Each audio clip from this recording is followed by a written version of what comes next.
우리나라도 이제 점점 국제 결혼의 비중이 엄청 높아졌잖아. 외국인 남편 국적 3등이 의외네요. 우리나라 여성이 남성과 결혼했다? 주변에 본 적 있어? 아니 저는 들어보지도 못했어요. 그 이유가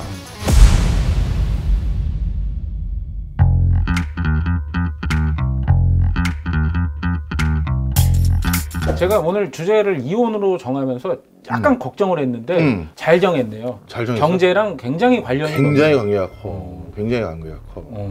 자, 그러면 경제와 관련 큰 또 하나 또 해볼까? 국제 결혼. 국제 결혼. 우리나라도 이제 점점 국제 결혼의 비중이 엄청 높아졌잖아. 네. 이 국제 결혼에 대해서 그럼 좀 통계가 또 있거든. 네. 내가 좀 찾아봤는데 네. 일단 한국 남성이 네. 외국 여성과 국제 결혼을 하는 건수들이 있을 거고 한국 여성이 외국 남성과 국제 결혼하는 그게 있을 거 아니야. 네, 그렇죠. 자, 1등, 2등, 3등 나라들이 다 달라. 외국인 아내 국적. 네. 3등부터 가시죠. 3등. 두구두구두구두구. 유나이티드 스테이트. 아닙니다. 일본? 아닙니다.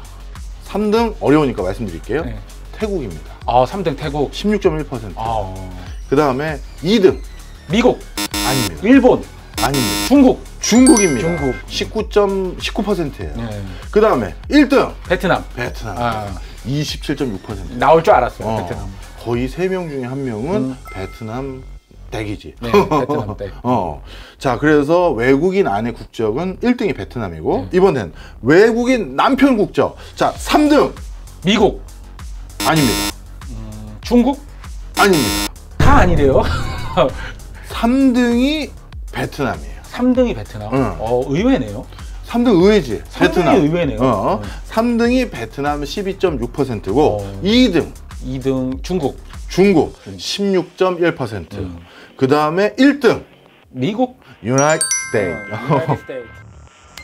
외국인 아내 1등이 베트남, 2등이 중국, 3등이 태국이잖아. 네. 쉽게 얘기해서 뭐 우리가 전형적인 그림으로 보자면 뭐 좀 도농 지역에 살고 있는 혼기를 놓친 남성이 여기 와서 같이 농사일 지을 여성들 찾기도 어렵고 그래서 저기 좀 우리보다 국민소득이 낮은 동네 가서 처자를 데려와서 그래서 생활하는 그런 모습이 전형적인 모습이지. 네, 그렇죠. 근데 이게 우리나라에서만 있는 일이 아니야. 내가 영국 출장 갔었을 때 영국의 지방의 양 모직 이런 거 관련된 그 농가들 그 투어한 적 있었거든. 근데 거기 전봇대에도 똑같은 게 붙어 있어. 구합니다. 아니, 있습니다. 있습니다. 크로아티아 여성 있습니다. 동유럽. 알바니아 뭐 있습니다. 뭐 특정 국가 해서 루마니아 여성 다수 확보 뭐 이런 거 있잖아. 뭐 조지아 출신. 맞아. 거기도 똑같더라고. 서유럽에서 뭔가 좀 험한 일을 하거나 또 시골에서 좀 거주하시거나 그런 남성분들 중에서는 혼기를 놓친 사람들 있잖아. 그러면 국민소득이 뭐 크게 잡으면 한 6분의 1 정도 되는 동유럽에 있는 처자들을 우리처럼 똑같이 이 뭐 전문 중개업체들 통해서 만나가지고 혼인하는 그런 게 유럽도 똑같아. 멀리서 찾으실 거 없어요? 혼기를 놓친 사람 앞에도 있잖아요. 대리님. 야, 그만 즐기시고요. 남성은 이제 이게 보편적으로 전 세계에 있는 흐름인데 여성이 이제 여기서 좀 이례적인 게 있지. 3등. 3등이 베트남이에요? 베트남이에요. 그럼 이상한 게 아니 우리나라 여성이 베트남 남성과 결혼했다? 주변에 본 적 있어? 아니 저는 들어보지도 못했어요. 그 이유가 우리나라 여성인데 베트남 남성과 결혼한 이분들은 원래 베트남 여성이에요. 그러니까 원래 베트남 여성이 한국 남성과 결혼을 해. 결혼을 했다고 우리나라 국적을 주지 않아. 한국 귀화 시험이라든가 한국 국적을 취득하려면 별도의 프로세스를 거쳐야 돼. 그래서 결혼하는 외국인 여성들이 모두 우리나라 국민이 아니야. 이건 사람들이 자꾸 착각을 하는데 그런데 그 중에 몇 베트남 그 여성분들 중에는 귀화 시험을 합격했거나 해서 한국 국적을 취득한 사람이 있을 거 아니야. 근데 이 사람들이 한국 국적을 취득하고 어떻게 했다? 한국 남편과 이혼을 해. 그러니까 그동안 산 이유가 불손한 이유도 일부 있는 거야. 뭐 전부다라고 말하기는 전부라고 할 수는 없지. 또 그렇게 오해하시면 안 됩니다. 그런데 일부는 있는 거야. 귀화 시험이든 뭐든 이런 거 합격하고 나서 그러니까 쉽게 한국 국적을 취득한 뒤에 이혼을 딱 하고 베트남에 자기 대학교 때 알았던 그 옛날 오빠 아니면 동네 그 형, 아니 형이라고 하면 안 되는구나. 오빠, 야, 형이라고 하면 진짜 이상한 거야. 태국 말씀하시죠. 그래서 그분을 한국으로 초청을 하는 거야. 그래서 우리나라 여성인데 외국 남편과 결혼한 국적 3등이 베트남. 이게 약간 통계의 어떤 그 허점, 맹점 이런 게 있네요. 그렇지. 그래서 우리 여의도 맨션에서 통계를 가지고 깊이 다루는 이유가 바로 이런 것 때문이에요. 많은 분들이 베트남이 뭐 그래서 1등이다 했는데 그거는 잘못된 통계이고 3등이긴 해. 그래도 숫자가 큰 거잖아. 그렇죠. 저도 뭐 깜짝 놀랐어요. 그러면 쉽게 얘기해서 외국인 남편 국적 3위가 베트남으로 12.6%니 와, 이 숫자는 어마어마한 거지. 그렇죠. 10쌍 중에 한 쌍이 넘는다는 건데요. 자, 그 다음에 2등이 중국이지. 자, 이거는 이유가 있어. 이게 2006년인가 2007년부터 바뀐 건데 2006년, 2007년에는 어떻게 됐냐면 한국인 남성과 중국인 여성과의 결혼 비율이 압도적으로 높았어. 네, 맞아요. 그런데 2006년, 2007년부터 이제 중국의 국민소득이 만 불이 올라오는 넘어갔죠. 거야. 올라오다 보니까 이제 중국인들 중에서 중국 남성들 중에서 한국 여자랑 결혼하고 싶다가 또 적지 않은 비중이 된 거야. 그리고 또 중국도 우리가 이제 그 여러 성들마다 국민소득 격차가 엄청나잖아. 그렇죠. 그러니까 예전에 중국 보면 우리가 아래로 보는 그런 거 이제 조심해야지. 예전에 또 그 최민식 배우가 나왔었던 영화가 있잖아요. 야, 파이란. 강재 씨. 강재 씨. 강재 씨. 강재 씨. 뭐 슬픈 영화인데 자꾸 웃지 마시고. 내가 여기서 가끔 연기를 또 하거든. 거기 배경도 한국 남자가 중국 여자랑 결혼하는 내용인데 얼굴도 한 번 못 보잖아요. 맞아. 네. 그런데 이제는 그 반대 상황이 어마어마하게 올라갔다는 거지. 자, 그 다음에 1등. 1등이 미국 남성. 네, 미국. 자, 그런데 이것도 통계 맹점이 있어. 검은 머리 미국인. 검은 머리. 그러니까 교포라고 흔히 부르지. 네. 그 숫자가 상당히 많이 들어가 있어. 국적만 미국이다. 그렇지. 그러다 보니까 이게 흔히 말하는 전통적인 미국인의 모습을 떠올리는 게 아니라 이거에는 이미 미국 사회에 우리 한국인이 몇백만 명이 살고 있는데 그렇죠. 그렇게 결혼하는 비중이 상당히 높이 포함되어 있다. 생각해보니까 제 주변에도 있어요. 그지? 네. 나도 꽤 많아. 제 주변에도 있어요. 맞아. 사실 국제결혼은 이혼보다도 더 심각한 문제가 있어. 바로 사별이야. 사별. 특히 한국 여성이 외국 남성과 결혼하는 숫자보다 그거는 이제 외국의 남편 따라 가는 경우가 많거든요. 그렇죠. 중국인 남편 따라서 중국에 가버리거나 미국 남편 따라 가버리거나 베트남은 이제 오는 게 좀 문제가 있긴 하지만 자, 그런데 어떤 문제가 있냐면 이것도 진짜 우리 청취자들 진짜 견해를 오해하시면 정말 안 됩니다. 저는 같이 고민을 해보고 싶어서 그런 거예요. 작년에 우리 지방선거가 있었잖아. 그렇죠. 2022년에. 그러면 20년 뒤에도 지방선거가 있겠지. 있겠죠. 2042년에. 나는 그때 자칫 이런 현상도 일어날 수 있어. 광역시 이상의 선거 결과의 피부 색깔과 군단위 이하의 선거 결과의 피부 색깔이 달라질 수 있다. 어느 정도냐면 지금 그 군단위에서는 초등학교 분교에 아버님, 어머님이 원래 한국인이었던 친구들이 마이너리티야. 그래요? 10명 중에 한두 명만 아버지, 어머니가 전부 한국인이고 네이티브. 그리고 나머지 한 8명, 9명은 어머니가 그 외국인 이주 여성이고 아버님이 한국인인 경우들이 상당히 많이 있어. 그러면 이제 어떻게 되냐면 역차별을 당하는 동네도 있어. 순수 한국인이 역차별 당한다? 왕따를 당하는 거야. 넌 우리랑 생긴 게 다르다. 피부색이 다르다. 넌 우리랑 다르다. 이런 것 때문에. 너는 베트남 말 모르지? 하고 자기들끼리 베트남 말 하고. 뭐 그럴 수도 있겠지. 그러다 보니까 어떤 문제가 생겼느냐. 지금 이 이주 여성이 결혼한 남성하고 이주 여성하고의 나이 차이는 작게 잡으면 20살이야. 작게 잡았을 때. 그러면 당연히 나이가 들면 누가 먼저 잡고 한다? 한국 남성이 먼저 잡고 해. 그리고 그 위에 시어머니나 시할아버지는 당연히 먼저 잡고 하겠지. 그렇죠. 그런데 생각을 해봐.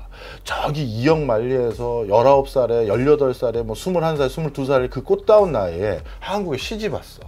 근데 한국 하면 우리 한국 K-드라마에서 봤던 그런 것만 봤을 수도 있잖아. 그렇죠. 그런데 왔는데 와, 열악하고 현실과 또 이상하고 또 다르고 그리고 또 한 가지는 그 시골에 계신 할아버지 할머니들이 그분들에게 무슨 문화적 다양성이니 다문화에 대한 존중 이런 거 기대하긴 좀 무리가 있잖아. 네, 아마 그분들은 그럴 걸. 니네가 우리 파평 윤씨 집안에 시집을 왔으면 넌 이제 윤씨 집안 사람이야 하면서 뭘 강요하는 게 있을 거라고. 그렇죠.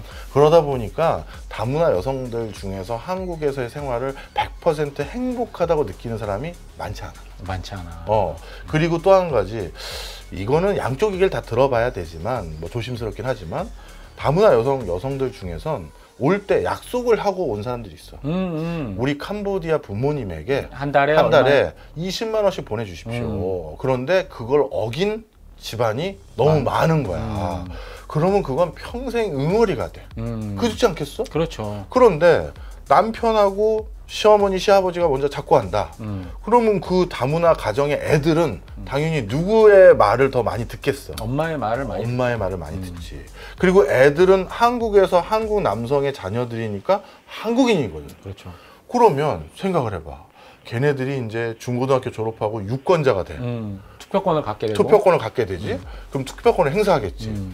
군단위 이하에서는 아까 내가 말한 중학교, 초등학교에서 벌써 그런 정도의 구성비를 가진 동네도 덜어 있는데 그럼 어떻게 된다? 슬슬 이제 선거 경과에 투영이 될 수밖에 없어. 반영이 된다. 어느 정도 반영이 쉬우냐면 이렇게 보면 돼. 청송군의 전체 국민 숫자가 2만 명이 이제 안 돼.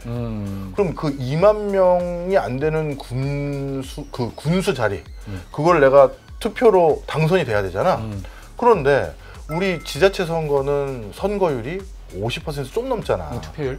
투표율이. 왜냐하면 대선이야 이제 관심도가 높으니까 8, 90% 가까이 되는 경우도 있지만 그러면 2만 명 중에서 절반만 투표한다는 얘기지. 그렇죠. 그럼 10,000명 투표하는 거야. 그럼 10,000명 투표하는데 내가 과반수면 군수되잖아. 그렇죠. 그러면 5,000명 표만 얻으면 군수되는 거야. 군수가 된다. 그런데 5,000명 표라고 하는데 가구로 따져봐. 우리 평균 3.5인 가구거든. 그러면 가구로 따지면 1,500 가구의 표만 딱 잡으면 끝나는 거야. 근데 다문화 가정이 일반적으로 또 다자녀를 두는 비율이 조금 더 높거든. 그렇죠. 문화적으로 그렇고. 그래서 이거는 한 1,000가구 확 잡으면 군수 나와. 그러다 보니까 뭐 내가 이렇게 편을 가르자고 한 얘기가 아니잖아요, 여러분. 지금 상황이 그러니 다문화 사회로 가고 있습니다, 우리는. 이건 이미 진입한 거고 돌이킬 수가 없어요. 그렇다면 이제 어떻게 된다? 그리고 그 자녀분들은 이미 한국인이에요. 그러면 이제 같이 사는 걸 고민을 해요. 당연히 같이 살아야죠. 그런데 그 친구들 같은 경우 나도 현장에서 많이 만나보고 하는데 그것도 되게 싫어해. 다문화 친구잖아. 그럼 다문화 자녀고. 그러면 아유, 너 이거 좀 먹어. 그것도 기분 나쁜 거야. 왜 나한테 이걸 더 주세요? 나도 한국인인데? 뭔 느낌인지 알지? 그런 친절 자체도 아래로 보고 있다고 생각하는 거야. 차별, 뭔가 도와줘야 되는 사람, 뭔가 챙겨줘야 되는 사람. 그것도 차별이 될 수 있겠네요. 그것도 차별인 거야. 우리는 선의로 하신 분들이 대부분이겠지만 그냥 똑같이 돼야 되는 거야. 완벽하게. 그럼요. 근데 그게 쉽지가 않지. 우리는 훈련을 어떻게 받았어? 뭐 5,000년 한민족 한백성. 그렇죠. 그러다 보니까 이게 아직 안 되는 거야. 바로 그런 이유들로 여러 가지 지금 문제가 생기고 있는데 바로 이건 다문화 이혼보다도 이혼도 섞여 있지만 사별도 같이 포함돼서 이게 이제 새로운 사회 문제로 대두되고 있다. 잠깐 옆으로 빠졌지만 중요한 얘기에서 한 거야. 그럼 사별을 했을 때 아이들은 국적이 어떻게 되는 거예요? 아이들은 한국인인데 어머니는 한국 국적을 취득 못할 경우가 있거든. 그럼 남편이 돌아가시면 원칙은 본국으로 돌아가야 돼. 한국에서 내가 20년 살았는데도? 원래는. 그래서 그거에 대해서 법 개정이나 이런 거에 대한 논의가 많이 있고 이런 경우가 요즘 또 이슈였는데 한국인 남성과 그 외국인 여성이 결혼을 했어?